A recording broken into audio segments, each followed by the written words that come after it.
আচ্ছা, আমরা আজকে শুরু করছি হাইড্রার 3 নম্বর লেকচার। 3 নম্বর লেকচারে হলো হাইড্রার প্রজনন।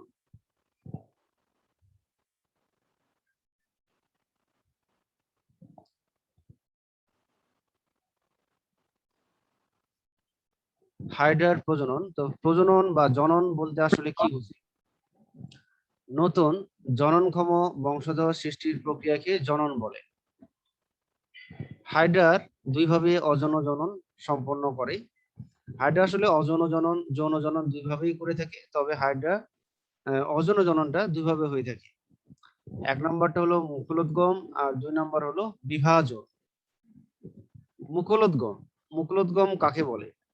এটি অযৌন জননের স্বাভাবিক প্রক্রিয়া, মানে যে হাইড্রা যদি অযৌন জনন করে তাহলে তারা মুকুলোদ্গমকেই প্রাধান্য দেয়। বছরের সব ঋতুতেই, বিশেষ করে গ্রীষ্মে যখন পরিবেশে পর্যাপ্ত খাদ্যের উপস্থিতি থাকে, তখন তারা মুকুলোদ্গম প্রক্রিয়ায় বংশবৃদ্ধি করে। নিচে মুকুলোদ্গমের ধাপগুলো উল্লেখ করা হলো।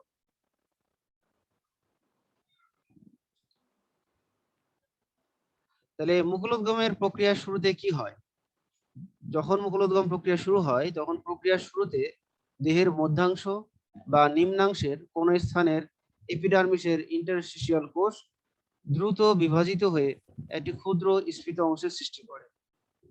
হ্যাঁ, তাহলে হাইড্রা যখন এই প্রক্রিয়ায় প্রজনন সম্পন্ন করে, অযৌন প্রজনন বা মুকুলোদ্গম, তখন কি করবে? হাইড্রার দেহের মধ্যাংশ বা নিম্নাংশের কোন স্থানের এপিডার্মিসের ইন্টারস্টিশিয়াল কোষ দ্রুত বিভাজিত হয়ে একটি ক্ষুদ্র স্ফীত অংশের সৃষ্টি হয়। মানে এরকম, এটা হলো হাইড্রা। তাহলে হাইড্রার এটা হলো দেহের নিম্নাংশ বা এই মধ্যাংশ থেকেও তৈরি হতে পারে, আমরা এখানে দেখাচ্ছি নিম্নাংশ। তাহলে নিম্নাংশের বহিঃত্বকের কিছু ইন্টারস্টিশিয়াল কোষ বারবার বিভাজিত হয়ে এরকম একটা স্ফীত অংশ বা মুকুল তৈরি করবে। এই অংশটি, স্ফীত অংশটি ক্রমান্বয়ে বৃদ্ধি পেয়ে ফাঁপা নলাকার মুকুলে পরিণত হয়। এতে ক্রমশ এপিডার্মিস, মেসোগ্লিয়া ও গ্যাস্ট্রোডার্মিস উৎপন্ন হয়। মাতৃহাইড্রার সিলেন্টেরন মুকুলের কেন্দ্রে প্রসারিত হয়। তাহলে আমরা এখানে দেখবো যে 2 নম্বর ধাপটায় আমরা দেখবো যে মুকুল অংশটা আস্তে আস্তে বৃদ্ধি লাভ করবে। বৃদ্ধি লাভ করার ফলে আমরা দেখবো যে মুকুল অংশের দেহপ্রাচীর তৈরি হবে। দেহপ্রাচীরে 3টা অংশ থাকবে, এপিডার্মিস, মেসোগ্লিয়া এবং গ্যাস্ট্রোডার্মিস। হ্যাঁ, এইভাবে আস্তে আস্তে মুকুল অংশটা বৃদ্ধি লাভ করবে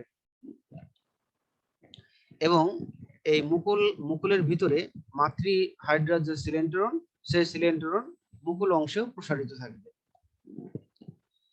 3 নম্বর, মুকুলটি মাতৃহাইড্রা থেকে পুষ্টি গ্রহণ করে বৃদ্ধিপ্রাপ্ত হয় এবং শীর্ষ প্রান্তে মুখছিদ্র, হাইপোস্টোম ও কোষিকা গঠন করে।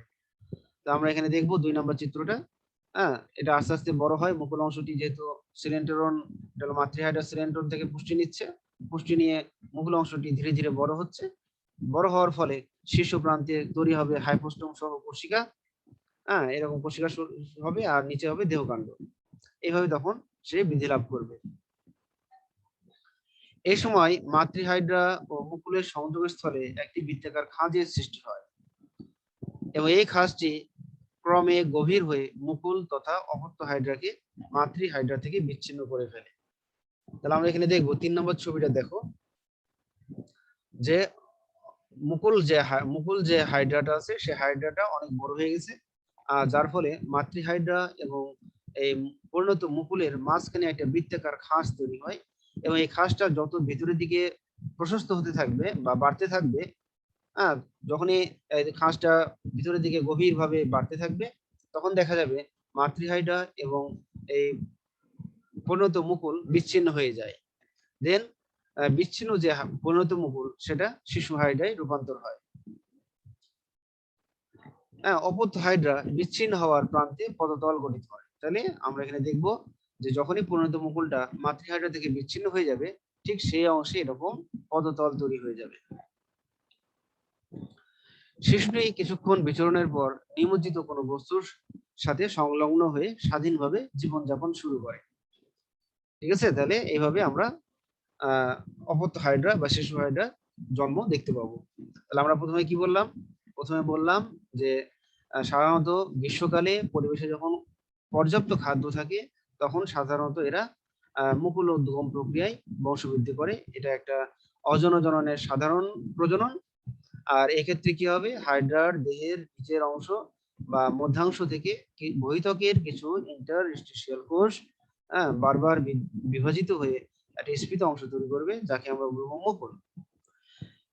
এই মুকুল অংশের সাথে মাতৃ হাইড্রার সিলেন্টেরনের যোগাযোগ থাকবে এবং মুকুল অংশে পর্যায়ক্রমে দেহপ্রাচীরের 3টা অংশ এপিডার্মিস, মেসোগ্লিয়া এবং গ্যাস্ট্রোডার্মিস তৈরি হবে।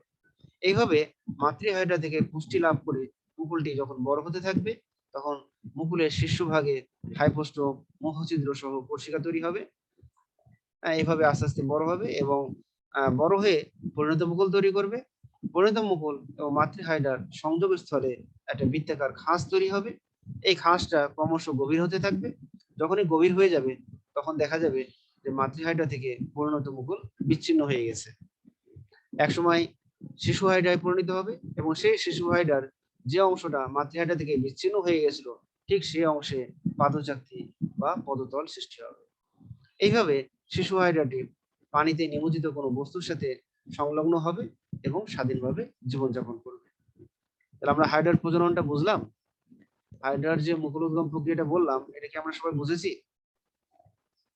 জি স্যার। আচ্ছা, আমি আরেকটা অ্যানিমেশন দেখাই।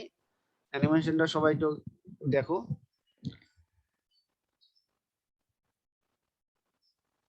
এখানে একটু খেয়াল করো, এটা হলো একটা হাইড্রা, ঠিক আছে? এটা হলো হাইড্রা।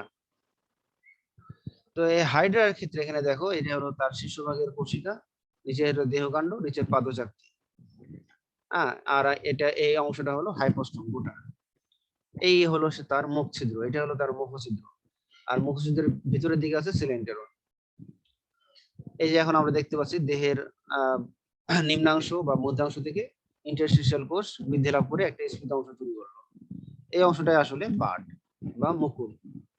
এই যে এটা মুকুল তৈরি হচ্ছে। এখানে এপিডার্মিস, মেসোগ্লিয়া, গ্যাস্ট্রোডার্মিস তৈরি হবে। সিলেন্টন থেকে পুষ্টি গ্রহণ করে আস্তে আস্তে শীর্ষভাগে মুখছিদ্র তৈরি হলো। কোষিকা এবং হাইপোস্টোমও তৈরি হয়ে গেল। এক সময় কি হলো, এইভাবে অপত্য হাইড্রা তৈরি হয়ে গেল। এখন এই যে মাতৃ হাইড্রা থেকে অপত্য হাইড্রা আলাদা হয়ে গেল। এখন পানিতে নিমজ্জিত কোনো বস্তুর সাথে আটকাচ্ছে। এইভাবে এখন সে স্বাধীনভাবে জীবনযাপন করতে পারবে। তাহলে আমরা ভিডিওটাও দেখলাম। তাহলে ভিডিওটা আমরা বুঝতে পেরেছি? জি স্যার, সুন্দর ছিল ভিডিও। আচ্ছা, এখন আমরা আসবো বিভাজন। আমরা বলতেছি হাইড্রার স্বাভাবিক মৃত্যু নেই। এটা অনেক সময় পরীক্ষায় আসে যে হাইড্রার স্বাভাবিক মৃত্যু নেই, এটা ব্যাখ্যা করো। তাহলে এটা আমরা কিভাবে ব্যাখ্যা করব? তাহলে আমরা বলবো যে হাইড্রার বিভাজন আসলে 2 ধরনের। একটা হলো অনুদৈর্ঘ্য বিভাজন আর একটা হলো অনুপ্রস্থ বিভাজন। প্রথমে আমরা আসবো অনুদৈর্ঘ্য বিভাজন। অনুদৈর্ঘ্য মানে হাইড্রার দেহের লম্বালম্বী অংশ, এটা হলো সেই লম্বালম্বী অংশ, এটাকে বলা হবে অনুদৈর্ঘ্য বিভাজন। তাহলে হাইড্রার দেহের লম্বালম্বী অংশ বরাবর যদি 2টা ভাগ হয়ে যায়, তখন সেটাকে আমরা বলবো অনুদৈর্ঘ্য বিভাজন। আবার যদি হাইড্রার দেহের মাঝখানে এরকম যদি আড়াআড়ি ভাবে বিভাজন হয়, সেটাকে আমরা বলবো অনুপ্রস্থ বিভাজন। তাহলে কোনো কারণে হাইড্রার দেহ লম্বালম্বী ভাবে একাধিক অংশে খণ্ডিত হলে প্রতিটি খণ্ড হতে পুনরুৎপত্তি প্রক্রিয়ায় নতুন হাইড্রার জন্ম হয়।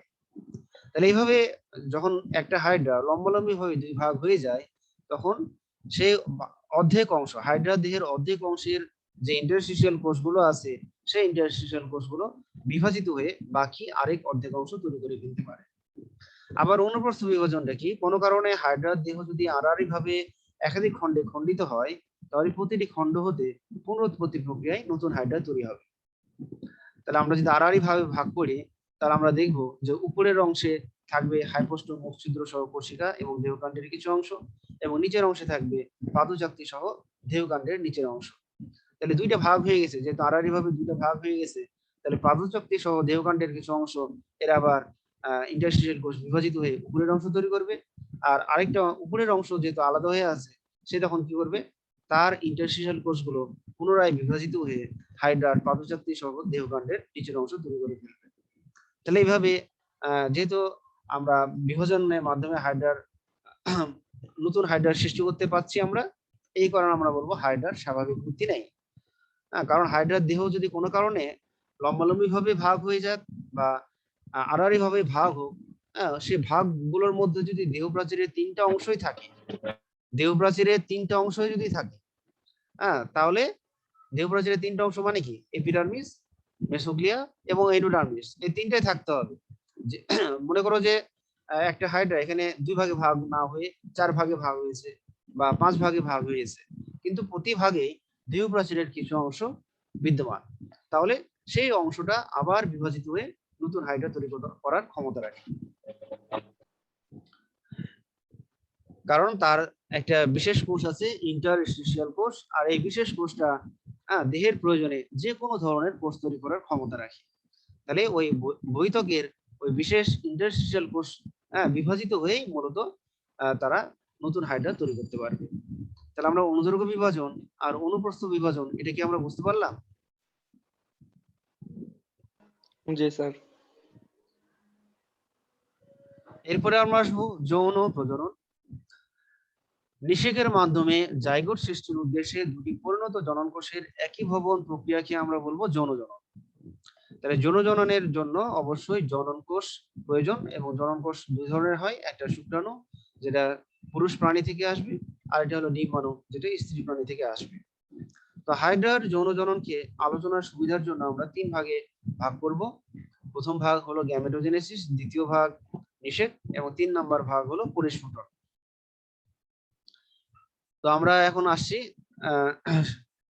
প্রথম ভাগ বলার আগে কিভাবে তারা অস্থায়ী জননাঙ্গ তৈরি করে সেটা সম্পর্কে আমরা জানি। তাহলে হাইড্রা শীতকালের প্রতিকূল পরিবেশে যখন খাদ্যের অপ্রতুলতা থাকে, তখন এরা যৌন জনন সম্পন্ন করে। অধিকাংশ হাইড্রা একলিঙ্গ, অর্থাৎ দেহের শুক্রাশয় অথবা ডিম্বাশয়ের সৃষ্টি হয়। তবে কিছু প্রজাতি আবার উভলিঙ্গ প্রকৃতির হয়।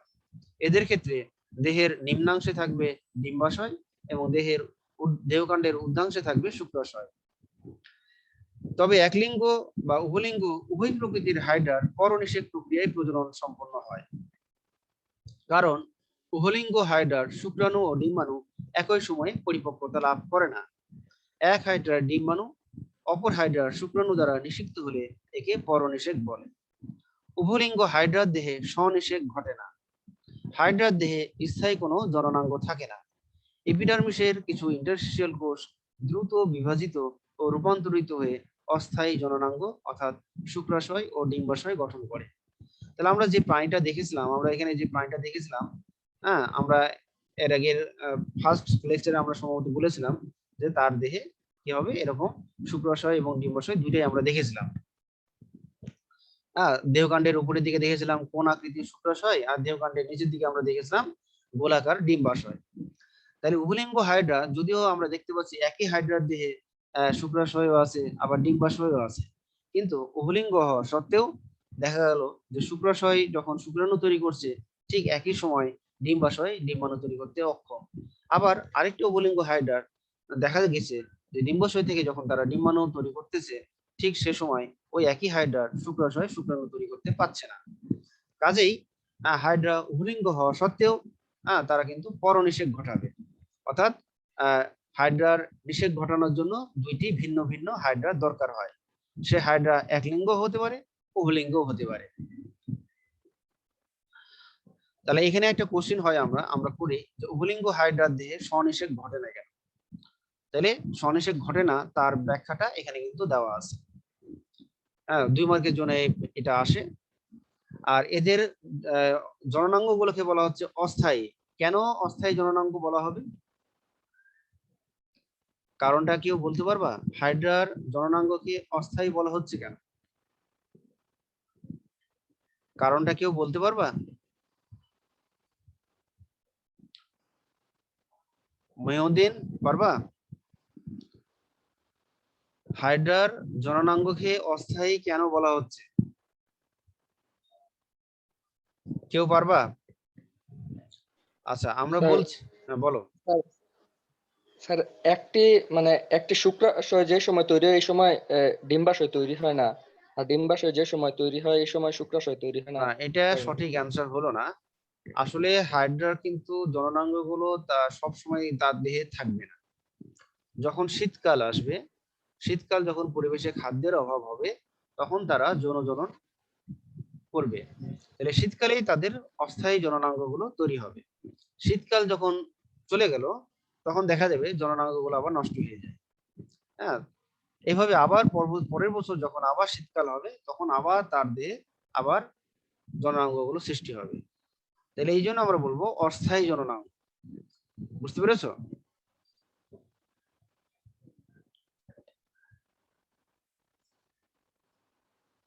আচ্ছা, এরপরে আমরা আসবো গ্যামেটোজেনেসিস। জি স্যার। গ্যামেটোজেনেসিস মানে কি? এখানে গ্যামেটোজেনেসিস দুইটা ওয়ার্ড। গ্যামেট মানে জনন কোষ, আর জেনেসিস মানে হলো অরিজিন বা উৎপত্তি। হ্যাঁ, তাহলে যে প্রক্রিয়ায় জনন কোষ তৈরি হয়। তাহলে হাইড্রার বহিত্বকের ইন্টারস্টিশিয়াল কোষ রূপান্তর ও বিভাজিত হয়ে এই জনন কোষগুলো তৈরি করে। আর এই জনন কোষ তৈরি করার প্রক্রিয়াকে আমরা বলবো গ্যামেটোজেনেসিস।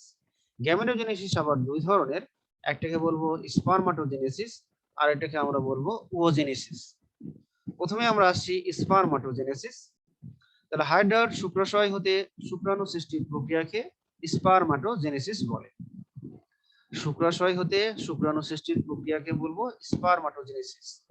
তাহলে কিভাবে স্পারমাটোজেনেসিস বা কিভাবে শুক্রাশয় শুক্রাণু তৈরি করে, সেটা এখন আমরা যাচ্ছি। হাইপোস্টোমের কাছাকাছি এপিডার্মিসের কিছু ইন্টারস্টিশিয়াল কোষ দ্রুত বিভাজিত হয়ে ত্রিকোণাকার বা মোচাকার শুক্রাশয় গঠন করে। শুক্রাশয়ের ভিতরের কোষগুলো রূপান্তর হয়ে শুক্রাণু মাতৃকোষ গঠন করে। শুক্রাণু মাতৃকোষ বিভাজিত হয়ে ডিপ্লয়েড স্পারমাটোগোনিয়া গঠন করে। প্রতিটি স্পারমাটোগোনিয়া মাইটোসিস প্রক্রিয়ায় বিভাজিত হয়ে অসংখ্য স্পারমাটোসাইট গঠন করে। আবার প্রতিটি ডিপ্লয়েড স্পারমাটোসাইট মায়োসিস বিভাজনে বিভাজিত হয়ে 4টি হ্যাপ্লয়েড স্পারমাটিড গঠন করে। নিশ্চল স্পারমাটিড রূপান্তর হয়ে সচল শুক্রাণু গঠন করে। শুক্রাণু পরিপক্ক হলে শুক্রাশয়ের শীর্ষদেশের নিপলকে বিদীর্ণ করে ঝাঁকে ঝাঁকে বাইরে এসে পানিতে সাঁতার কাটতে থাকে। 48 ঘন্টার মধ্যে ডিম্বাণুকে নিষিক্ত করতে না পারলে শুক্রাণু মারা যায়। তাহলে 2 দিনের মধ্যে যদি হাইড্রার শুক্রাণু ডিম্বাণুকে খুঁজে না পায়, তাহলে শুক্রাণুগুলো নষ্ট হয়ে যাবে। তা আমরা এখানে ছবির মাধ্যমে এটা আমরা দেখতে পাচ্ছি। এটা হলো হাইড্রার সিলেন্টেরন। হাইড্রার সিলেন্টেরন এটা হলো, এখানে থাকবে হলো হাইড্রার অন্ততকীয় কোষ, তারপরে এটা হলো মেসোগিয়া, আর এটা হয়ে গেলো হাইড্রার বহিঃত্বকীয় কোষ। তো হাইড্রার বহিঃত্বকীয় ইন্টারস্টিশিয়াল কোষগুলোই বারবার বিভাজিত হয়ে এরকম শুক্রাশয় গঠন করবে। আর এই শুক্রাশয়ের ভিতরে আমরা এখানে দেখব যে আমরা এই একবারে সব নিচের যে কোষগুলো সেগুলো হলো শুক্রাণু মাতৃকোষ। সব নিচের কোষগুলো কি হবে? শুক্রাণু মাতৃকোষ। শুক্রাণু মাতৃকোষ কি ছিল? ডিপ্লয়েড। আমরা এখানে বলেছিলাম যে শুক্রাণু মাতৃকোষ সেগুলো হলো ডিপ্লয়েড। তারপরে আমরা পরের স্তরে আমরা যেটা দেখতে পাচ্ছি সেটা আসলে ছিল স্পারমাটোসাইট। তাহলে শুক্রাণু মাতৃকোষ মাইটোসিস প্রক্রিয়ায় বিভাজিত হয়ে অনেকগুলো স্পারমাটোসাইট তৈরি করে। এই স্পারমাটোসাইট হলো ডিপ্লয়েড। এরপরে আমরা বলতেছি যে স্পারমাটোসাইট, এই যে আমরা এখানে বললাম অসংখ্য স্পারমাটোসাইট তৈরি করে। ও সরি, আমরা স্পারমাটোগোনিয়ার কথা বলি নাই। তাহলে আমরা এখানে কি বলবো? আমরা এখানে বললাম যে প্রথমে যে কোষগুলো বললাম সেগুলোকে আমরা বলছি শুক্রাণু মাতৃকোষ। এই শুক্রাণু মাতৃকোষগুলো বিভাজিত হয়ে দ্বিতীয় স্তরে আমরা স্পারমাটোগোনিয়া পাবো। তাহলে শুক্রাণু মাতৃকোষ মাইটোসিস প্রক্রিয়ায় বিভাজিত হয়ে অসংখ্য স্পারমাটোগোনিয়া তৈরি করে। আর স্পারমাটোগোনিয়া গুলো পরবর্তীতে তৈরি করবে স্পারমাটোসাইট। তাহলে শুক্রাণু মাতৃকোষ, স্পারমাটোগোনিয়া এবং স্পারমাটোসাইট এগুলো সবই কিন্তু ডিপ্লয়েড। এরপরে কি হবে? যে প্রতিটি স্পারমাটোসাইট মায়োসিস প্রক্রিয়ায় বিভাজিত হয়ে, এরকম প্রত্যেকটা স্পারমাটোসাইট মায়োসিস প্রক্রিয়ায় বিভাজিত হয়ে 4টি করে হ্যাপ্লয়েড স্পারমাটিড তৈরি করবে। এই যেগুলো হলো সব স্পারমাটিড। এগুলো সব স্পারমাটিড।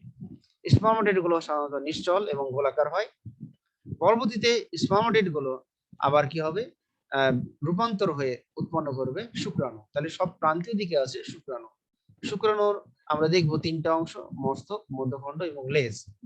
এবং শুক্রাণুগুলো নিপুল অংশ বরাবর অবস্থান করতেছে। যখনই শুক্রাণুগুলো পরিপক্ক হয়, তখন শুক্রাশয়ের যে নিপুল অংশ আছে সেই নিপুল অংশে চাপ দেয়, যার ফলে শুক্রাণুগুলো বের হয়ে আসে পানিতে, এবং এরা পানিতে সাঁতার কাটতে থাকে। পানিতে এরা 2 দিন পর্যন্ত সাঁতার কাটতে পারে, কারণ এই দুদিনের মধ্যে যদি সে ডিম্বাণুকে না পায় বা ডিম্বাণুকে যদি নিষিদ্ধ করতে না পারে, তাহলে শুক্রাণুগুলো নষ্ট হয়ে যাবে। তাহলে আমরা স্পার্মাটোজেনেসিস বুঝলাম।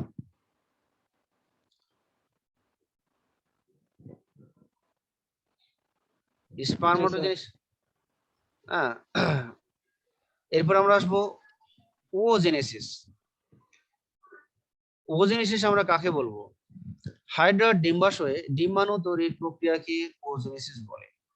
হাইড্রার ডিম্বাশয়ে ডিম্বাণু তৈরির প্রক্রিয়াকে ওজেনেসিস বলে। দেহের নিম্নাংশের এপিডার্মিসের কিছু ইন্টারস্টিশিয়াল কোষ বারবার বিভাজিত হয়ে ডিম্বাশয়ের প্রকাশ ঘটায়। আমরা দেখেছিলাম ডিম্বাশয়গুলো ছিল গোলাকার। ডিম্বাশয়ের ভিতরের কোষগুলো রূপান্তর হয়ে ডিম্বাণু মাতৃকোষ গঠন করে। ডিম্বাণু মাতৃকোষ মাইটোসিস প্রক্রিয়ায় বিভাজিত হয়ে অসংখ্য ওগোনিয়া তৈরি করবে। তাহলে ডিম্বাণু মাতৃকোষ, ওগোনিয়া, এগুলো হলো ডিপ্লয়েড।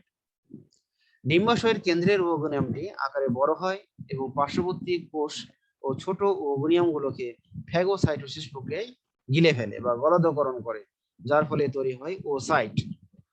তাহলে ওসাইট ও ডিপ্লয়েড। তাহলে আমরা কি কি ডিপ্লয়েড পেলাম? ডিম্বাণু মাতৃকোষ, ওগোনিয়া এবং ওসাইট। ওসাইট মায়োসিস প্রক্রিয়ায় বিভাজিত হয়ে 3টি ছোট পোলার বডি এবং একটি বড় হ্যাপ্লয়েড ওটিড গঠন করে। ওটিড রূপান্তরিত হয়ে ডিম্বাণুতে পরিণত হয়। পোলার বডিগুলো নষ্ট হয়ে যায়। পোলার বডিগুলো কিভাবে নষ্ট হয়? ডিম্বাণু যখন ওটিড যখন ডিম্বাণুতে রূপান্তর হয়, তখন ওটিডকে পোলার বডি গুলো পুষ্টি প্রদান করে, যার ফলে ওটিডকে ডিম্বাণুতে পরিণত হওয়ার জন্য পোলার বডি নষ্ট হয়ে যায়। ডিম্বাণু বৃদ্ধি লাভ করে বড় হলে ডিম্বাণু কুসুম সমৃদ্ধ হয় এবং ডিম্বাশয়ের অধিকাংশ স্থান দখল করে রাখে। ডিম্বাণু পরিপক্ক হলে ডিম্বাশয়ের বহিরাবরণ চিরে যায় বা ফাটল সৃষ্টি হয় এবং ডিম্বাণুকে বাইরে উন্মুক্ত রাখে। ডিম্বাণুর উন্মুক্ত প্রান্তের চারপাশে জিলেটিনের পিচ্ছিল আস্তরণ পড়ে। আমরা ছবিতে এটা দেখতে পাবো। তাহলে এটা হলো সেই দেহের গহ্বর, সেন্ট্রন। তারপরে আমরা এখানে দেখবো এটা হলো অন্ততকীয় কোষগুলো থাকবে। তারপরে সাদা অংশটা হলো মেসোগ্লিয়া আর বাইরের অংশটা হলো এপিডার্মিস। তাহলে এখানে আমরা দেখবো যে এপিডার্মিসের কিছু ইন্টারস্টিশিয়াল কোষ এখানে কি করবে? শুক্রাণু মাতৃকোষ হিসেবে কাজ করবে। শুক্রাণু মাতৃকোষ গুলো পরবর্তীতে তৈরি করবে ওগোনিয়াম। ওগোনিয়াম হলো ডিপ্লয়েড। ওগোনিয়াম, হ্যাঁ, ওগোনিয়াম গুলো কি করবে? একটা ওগোনিয়াম আমরা এখানে দেখবো যে একটা কেন্দ্রের যে ওগোনিয়ামটা সেটা আকারে বড় হবে এবং এই কেন্দ্রের ওগোনিয়ামটি আশেপাশের যে ছোট ওগোনিয়াম গুলো থাকবে সেগুলো, এখানে কিন্তু ওগোনিয়ামের ছবি আমরা দেখাইনি, আশেপাশের ছোট ওগোনিয়াম গুলোকে ভক্ষণ করবে। কি প্রক্রিয়ায় ভক্ষণ করবে? ফ্যাগোসাইটোসিস। ফ্যাগোসাইটোসিস প্রক্রিয়ায় ভক্ষণ করে ওসাইটে তৈরি হবে। তাহলে শুক্রাণু মাতৃকোষ, ওগোনিয়াম, ওসাইট এগুলো সবই ডিপ্লয়েড। দেন ওসাইট পরবর্তীতে কি করবে? মায়োসিস প্রক্রিয়ায় বিভাজিত হয়ে এরকম একটা বড় ডিম্বাণু তৈরি করবে এবং 3টি ছোট পোলার বডি তৈরি করবে।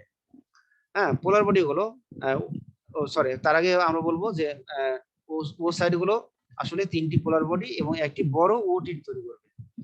ওটিড ডিম্বাণুতে রূপান্তর হয়। ওটিড যখন ডিম্বাণুতে রূপান্তর হবে, ঠিক সে সময় পোলার বডি গুলো নষ্ট হয়ে যাবে পুষ্টি প্রদান করার জন্য। দেন এভাবে আমরা পরিণত ডিম্বাণু পাবো। আর পরিণত ডিম্বাণুর মধ্যে অনেকগুলো কুসুম থাকবে। এই যে আমরা কালো কালো দেখতে পাচ্ছি, অনেকগুলো কুসুম থাকবে। আমরা এই জন্য বলবো যে হাইড্রার ডিম্বাণু কুসুম সমৃদ্ধ। যখন ডিম্বাণু পরিপক্ক হয়ে যাবে তখন কি হবে? যে ডিম্বাশয়ের বাইরের অংশটা ফাটল ধরবে বা চিড়ে যাবে, যার ফলে ডিম্বাণুর অধিকাংশ অংশ উন্মুক্ত থাকবে এবং এখানে জিলেটিন আবরণ দ্বারা আবৃত থাকবে। জিলেটিন হলো একটা আঠালো পদার্থ। এই জিলেটিন পদার্থে শুক্রাণুগুলো আটকে যাবে। তাহলে আমরা দেখতে পাচ্ছি ডিম্বাশয় থেকে একটাই ডিম্বাণু তৈরি হলো এবং এই ডিম্বাণুটা মাতৃহাইড্রার দেহের সাথে সংযুক্ত অবস্থায় থাকে। আমরা যদি এটা দেখতে পাই তাহলে আমরা এখানে নিষেকটা দেখতে পাচ্ছি। এই যে আমরা এখানে দেখতে পাচ্ছি এটা হলো উপর বাম দিকেরটা হলো পুরুষ হাইড্রা আর ডান দিকেরটা হলো স্ত্রী হাইড্রা। তাহলে পুরুষ হাইড্রার দেহকাণ্ডের উপরের দিকে আমরা দেখতে পাচ্ছি শুক্রাশয়। শুক্রাশয় থেকে অসংখ্য শুক্রাণু নির্গত হয়েছে, হ্যাঁ, যেগুলো পানিতে সাঁতার কাটছিল। আর স্ত্রী হাইড্রার ক্ষেত্রে আমরা দেখতে পাচ্ছি দেহের নিম্নাংশে ডিম্বাশয় এটা তৈরি হয়ে আছে। আর ডিম্বাশয়ের থেকে উৎপন্ন হবে ডিম্বাণু। এখানে ডিম্বাণু আমরা বলেছিলাম যে ডিম্বাশয়ের একটা প্রান্ত চিড়ে যাবে, সেই চিরা প্রান্তে জিলেটিন থাকবে, যার কারণে শুক্রাণুগুলো যখন এই সাঁতার কেটে পানিতে সাঁতার কেটে যখন এই ডিম্বাণুর এখানে আসবে তখন জিলেটিন পদার্থ দ্বারা আটকে যাবে এবং অনেকগুলো শুক্রাণুই দেখা যাবে এই ডিম্বাশয়ের এই চিরা অংশে আটকে থাকবে, কিন্তু একটি মাত্র শুক্রাণু সফলভাবে ডিম্বাণুকে নিষিক্ত করতে সক্ষম হবে। তাহলে আমরা নিষেক বলবো, তাহলে নিষেক কোথায় ঘটতেছে? নিষেক পানিতে ঘটবে, এবং এদের নিষেককে আমরা বলবো পরনিষেক। কারণ একটা হাইড্রা থেকে শুক্রাণু এসেছে এবং আরেকটা হাইড্রার ডিম্বাণুকে নিষিক্ত করেছে, এই জন্য এটাকে আমরা বলবো পরনিষেক। শুক্রাণু ও ডিম্বাণুর মিলনকে আমরা বলতেছি নিষেক। পানিতে মুক্ত শুক্রাণুগুলো ডিম্বাণুর উন্মুক্ত প্রান্তের আঠালো অংশে জড়ো হয় এবং একটি শুক্রাণু একটি ডিম্বাণুর সাথে মিলিত হয়ে নিষেক প্রক্রিয়া সম্পন্ন করে। তাহলে আমরা নিষেক প্রক্রিয়াটা বুঝলাম। জি স্যার। তাহলে এদের নিষেককে বলা হচ্ছে পরনিষেক। হ্যাঁ, স্বনিষেক কখন হতো? যদি ধরে নাও বাম দিকে যে পুরুষ হাইড্রা তার নিচে যদি ডিম্বাশয় তৈরি হতো, আর সেই ডিম্বাশয় থেকে যদি ডিম্বাণু এরকম মুক্ত থাকতো, হ্যাঁ, তাই এবং শুক্রাশয় ডেভেলপমেন্ট এবং ডিম্বাশয় ডেভেলপমেন্ট এট এ টাইম যদি ঘটতো, তাহলে তাদের স্বনিষেক ঘটতো। যেহেতু এট এ টাইম শুক্রাশয় ও ডিম্বাশয়ের ডেভেলপমেন্ট ঘটে না, এই কারণে এদের সবসময় পরনিষেক ঘটে। আচ্ছা, এরপর আমরা আসবো পরিস্ফুটন। তাহলে নিষেকের ফলে যে কোষটা তৈরি হবে সেই কোষটাকে আমরা কি বলবো? জাইগোট। জাইগোট। তাহলে জাইগোট হলো ডিপ্লয়েড। তাহলে ডিপ্লয়েড জাইগোট এখন কি করবে? পরিস্ফুটন প্রক্রিয়ায় পরিস্ফুটন প্রক্রিয়ায় নতুন হাইড্রা সৃষ্টি করবে। আমরা এখন আসবো পরিস্ফুটন 3 নম্বর পর্যায় বা ধাপ। তাহলে নিষেকের ফলে সৃষ্ট জাইগোট মাতৃদেহে সংলগ্ন থাকা অবস্থাতেই ভ্রূণের পরিস্ফুটন শুরু হয়। ভ্রূণ পর্যায়ক্রমে মরুলা, ব্লাস্টুলা, গ্যাস্ট্রুলা দশা অতিক্রম করে ভ্রূণীয় এক্টোডার্মের কোষ এক ধরনের রস নির্গত করে ভ্রূণের চারিদিকে কণ্টকময় সিস্ট আবরণ গঠন করে। তাহলে আমরা এই কণ্টকময় সিস্ট আবরণ পর্যন্ত যাই। তাহলে এখানে সবাই খেয়াল করো, প্রথম কোষটা দেখো জাইগোট। এখানে বাম দিকে এরকম একটা চিহ্ন দেওয়া আছে। হ্যাঁ, আমরা এটা অ্যারো চিহ্ন নিই, তাহলে আমাদের জন্য সুবিধা হবে দেখাতে।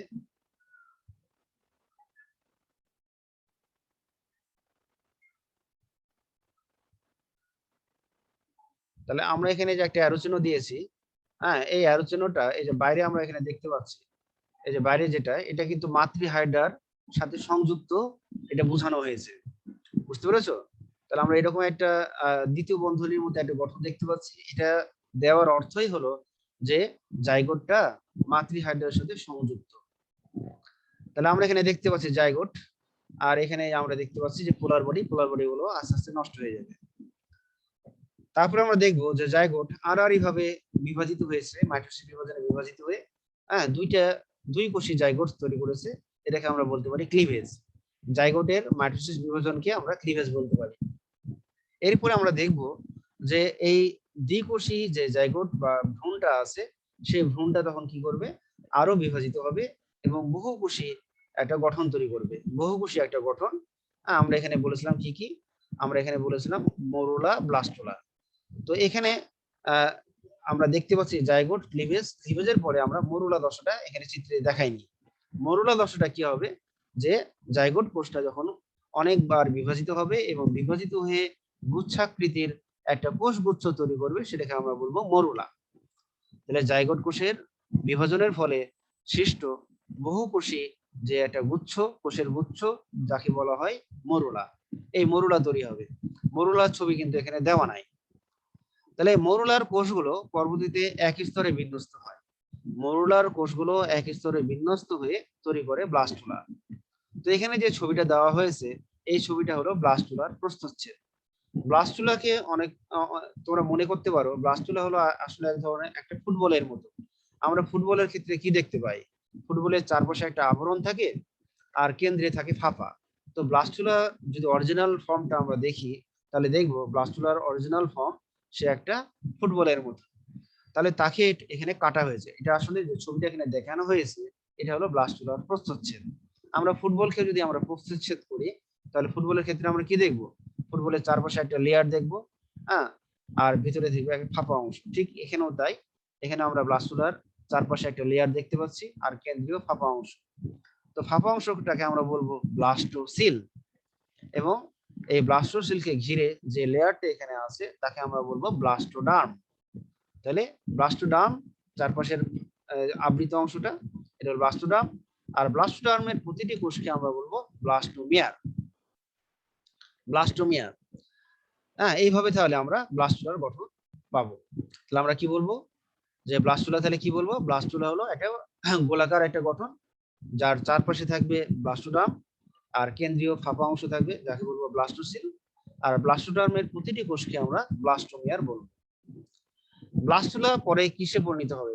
ব্লাস্টুলা পরে গ্যাস্ট্রুলায় রূপান্তর হবে। ব্লাস্টুলার কোষগুলো বিভাজিত হয়ে দুইটা স্তর তৈরি করবে। কয়টা স্তর তৈরি করবে? দুইটা। হ্যাঁ, এখানে আমরা শুধু এপিডার্মিস দেখতে পাচ্ছি। যখন গ্যাস্ট্রুলা পরিণত হবে তখন আমরা দেখব যে কেন্দ্রে আছে এন্ডোডার্মিস এবং বাইরে থাকবে হলো এপিডার্মিস। এপিডার্মিস আর এন্ডোডার্মিসের মাঝে কালো যে লেয়ারটা সেটাকে আমরা বলবো মেসোগ্লিয়া। এরকম স্তর তৈরি হবে এবং এপিডার্মিসের কিছু কোষ এক ধরনের রস ক্ষরণ করবে, আর এই রস ক্ষরণ করার কারণে কি হবে, এরকম একটা কণ্টকময় একটা আবরণ তৈরি হবে যাকে আমরা বলবো সিস্ট। যখন সিস্ট তৈরি হয়ে যায়, এরকম যখন সিস্ট তৈরি হয়ে যায় তখন এরা মাতৃহাইড্রা থেকে বিচ্ছিন্ন হয়ে যেতে পারে। তাহলে আমরা যেটা বলেছিলাম সিস্ট পর্যন্ত আমরা বলেছিলাম, ঠিক আছে? তাহলে সিস্ট গঠন করে। এই অবস্থায় ভ্রূণটি সিস্ট আবরণে থাকা অবস্থায় মাতৃদেহ হতে বিচ্ছিন্ন হয়ে পানির তলদেশে নিমজ্জিত কোনো বস্তুর সাথে আটকে যায়। তাহলে আমরা এইটুকু পর্যন্ত সবাই বুঝতে পারলাম যে সিস্ট দশা পর্যন্ত। তাহলে যখন এরকম সিস্ট তৈরি হলো, সিস্ট তৈরি হওয়া মানে কি, যে গ্যাস্ট্রুলা দশার চারপাশে একটা কাঁটাযুক্ত আবরণ তৈরি হয়েছে, আর সেই কাঁটাযুক্ত আবরণের ভিতরে কি রয়েছে? এপিডার্মিস রয়েছে, এন্ডোডার্মিস রয়েছে, আর এপিডার্মিস আর এন্ডোডার্মিসের মাঝে রয়েছে মেসোগ্লিয়া। আর এন্ডোডার্মিসের ভিতরে একটা গহ্বর রয়েছে, এই গহ্বরটাকে আমরা বলবো আদি সিলেন্টেরন। হ্যাঁ, কারণ আমরা পরে যখন দেখবো হাইড্রা তখন আমরা বলেছিলাম যে সিলেন্টেরন হলো তাদের দেহ গহ্বর। তাহলে এই আদি সিলেন্টেরনটাই পরে পরিপক্ক সিলেন্টেরন গঠন করবে। তাহলে এখন এই সিস্টে আবদ্ধ থাকা অবস্থায় এই ভ্রূণ দশা বা গ্যাস্ট্রুলা দশা পানিতে নিমজ্জিত কোনো বস্তুর সাথে আটকে যাবে এবং সিস্টে আবদ্ধ অবস্থায় ভ্রূণে তখন কি তৈরি হবে? হাইপোস্টোম তৈরি হবে, কোর্সিকা তৈরি হবে, পাদচাত্তি তৈরি হবে এবং এই সমস্ত অংশ বিকাশের মাধ্যমে ভ্রূণটি অপত্য হাইড্রা বা হাইড্রোলায় পরিণত হয়। তাহলে আমরা এখানে দেখতে পাচ্ছি, তাহলে সেই সিস্ট পানিতে নিমজ্জিত কোনো বস্তুর সাথে আটকে গেছে, আটকে যাওয়ার ফলে সিস্টের ভিতরে থাকা অবস্থায় তখন কি হবে, ওই ভ্রূণের হাইপোস্টোম তৈরি হবে, মুখছিদ্র তৈরি হবে, কোর্সিকা তৈরি হবে, পাদচাত্তি তৈরি হবে, দিয়ে যে অপত্য দশার সৃষ্টি হবে সেই অপত্য দশাকে আমরা বলবো হাইড্রোলা। এটা হলো শিশু হাইড্রা বা হাইড্রোলা। এরপরে কি হবে, যখন অনুকূল পরিবেশ আসবে, অনুকূল পরিবেশে সিস্ট আবরণ, অনুকূল পরিবেশ মানে কি, পরিবেশে যখন পর্যাপ্ত খাদ্য থাকবে এটাকে বলা হবে অনুকূল পরিবেশ। হ্যাঁ, অনুকূল পরিবেশে সিস্ট আবরণ ভেদ করে অপত্য হাইড্রা বা হাইড্রোলা বের হয়ে আসবে এবং ক্রমে বৃদ্ধি লাভ করে পরিণত হাইড্রায় পরিণত হবে। এইভাবে তারা পরিস্ফুটন শেষ করবে। তাহলে আমরা পরিস্ফুটনটা সবাই বুঝতে পেরেছি? জি স্যার। তাহলে পরিস্ফুটনের কোন দশা তৈরি পর্যন্ত ভ্রূণ মাতৃহাইড্রার সাথে সংযুক্ত থাকবে?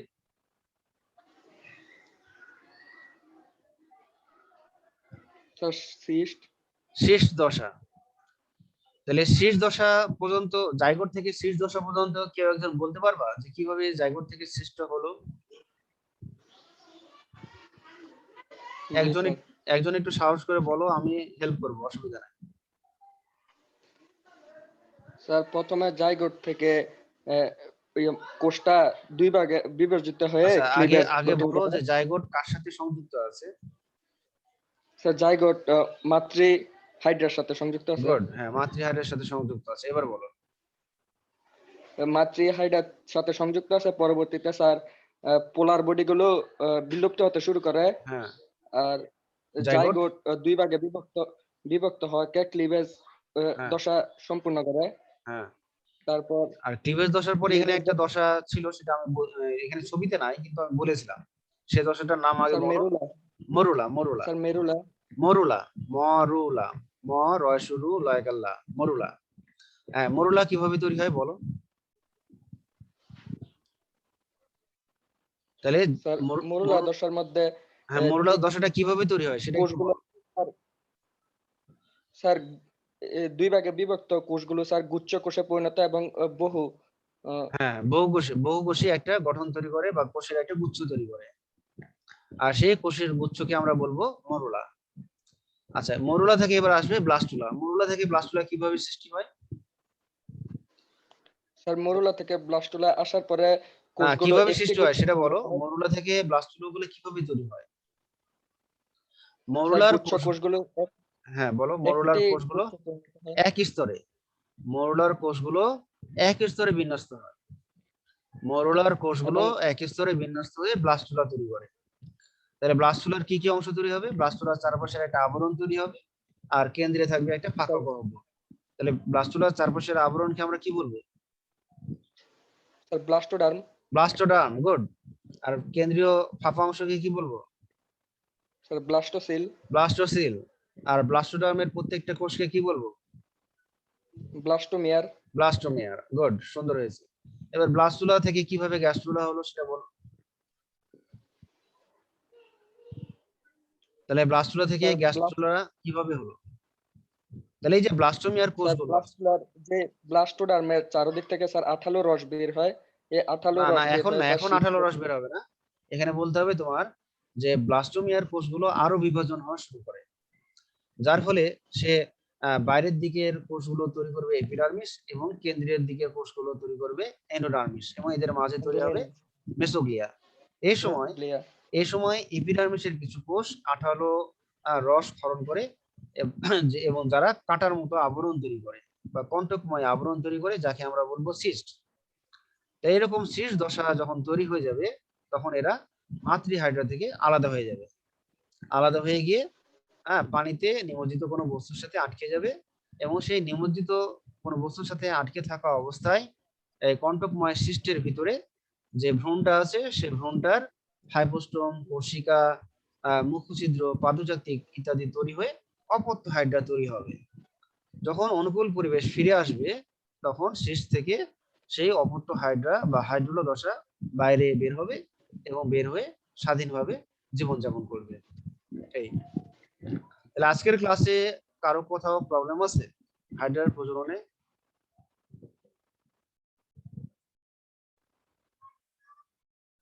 আচ্ছা, আমি একটা কোশ্চেন করি, তাহলে হাইড্রার সাধারণ প্রজননের নাম কি? অ্যানসারটি কি হবে? স্যার মুকুলোদ্গম। হ্যাঁ, মুকুলোদ্গম হয়। কারণ এই প্রক্রিয়ায় হাইড্রা প্রজনন করতে সম্পূর্ণ ভালোবাসে। হ্যাঁ, এই জন্য আমরা বলবো যে হাইড্রার সাধারণ জনন প্রক্রিয়ার নাম হলো মুকুলোদ্গম। মুকুলোদ্গমটা ছিল একটা অজনজনন। মুকুলোদ্গমটা ছিল একটা অজনজনন। হাইড্রার যে মুকুলোদ্গম বা মুকুল, এটা একই সঙ্গে কতগুলো তৈরি করতে পারে? একটাই তৈরি করবে না একাধিকও তৈরি করতে পারে? আমি বলছি যে হাইড্রা যে মুকুল তৈরি করেছিল, যেখানে আমরা মুকুল আমরা দেখতে পাচ্ছি, এরকম মুকুল একটাই তৈরি হবে না আরো তৈরি করতে পারে একই সাথে? স্যার একটাই তো দেখছিলাম। এখানে একটাই আছে, কিন্তু আমরা ছবিতে একটাই দেখিয়েছি, কিন্তু একসাথে সে যদি ইচ্ছা করে অনেকগুলো মুকুল তৈরি করতে পারে। হ্যাঁ, এখানে একটা যেমন তৈরি হয়েছে, বাম দিকে একটা, উপরে একটা, একই সাথে সে 3টা বা 4টা বা তারও বেশি সে মুকুল উদ্গম প্রক্রিয়ায় নতুন হাইড্রা সৃষ্টি করার ক্ষমতা রাখে। বুঝতে পেরেছো? জি স্যার। আর এদের অনুকূল পরিবেশ মানে কি? স্যার পরিণত মানে পরিমিত খাদ্য পাবে আর কি, খাদ্য হ্যাঁ হ্যাঁ ব্যবস্থা নিশ্চিত হবে।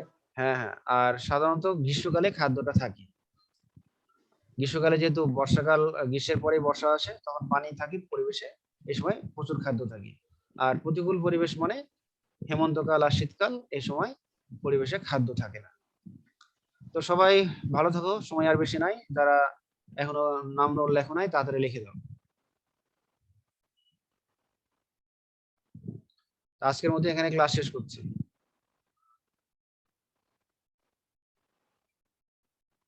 খোদা হাফেজ।